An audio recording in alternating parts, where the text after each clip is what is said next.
Evaluasi kembali dilakukan terhadap sistem isolasi terhadap pasien COVID-19, khususnya isolasi mandiri. Penyebabnya karantina mandiri bagi orang tanpa gejala atau OTG maupun gejala ringan justru menimbulkan klaster keluarga.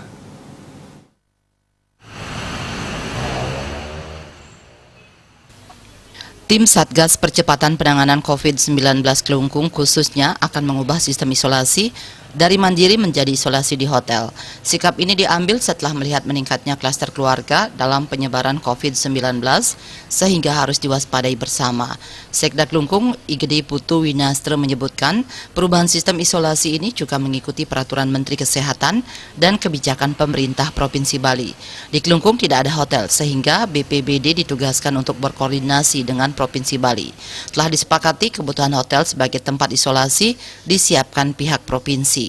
Namun permasalahan muncul mengingat dana yang disiapkan dari pusat hanya sebesar Rp200.000 untuk satu orang. Situasi ini diantisipasi Pemkab Kelungkung dengan menggunakan anggaran belanja tak terduga dari masing-masing OPD terkait. Jadi untuk dana operasional ini, pihaknya meminta OPD terkait bisa mengajukan lewat belanja tak terduga. Kepala Pelaksana BPBD Kelungkung, Putu Widiade menambahkan, hotel yang akan digunakan sebagai tempat karantina bagi warga Kelungkung, yakni untuk yang OTG dan gejala ringan positif dari hasil swab. Sementara Kelungkung hanya menyiapkan tenaga kesehatan dan keamanan. Dana yang digunakan diambil dari dana siap pakai DSP yang dikelola provinsi. Pihaknya hanya menitip dan tinggal melaporkan berapa orang yang masuk ke hotel itu.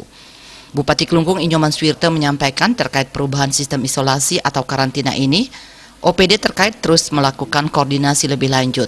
Dalam upaya mengoptimalkan kerja Satgas Gotong Royong di tingkat desa, Bupati Swirte sudah menugaskan dinas terkait mengkaji pemberian vitamin guna menjaga imun para petugas Satgas. Selain itu, dinas terkait juga ditugaskan kembali melakukan penyemprotan disinfektan secara berkala.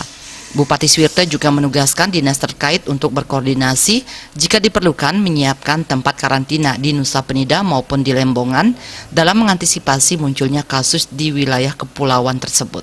Bagiarte Bali Pos melaporkan.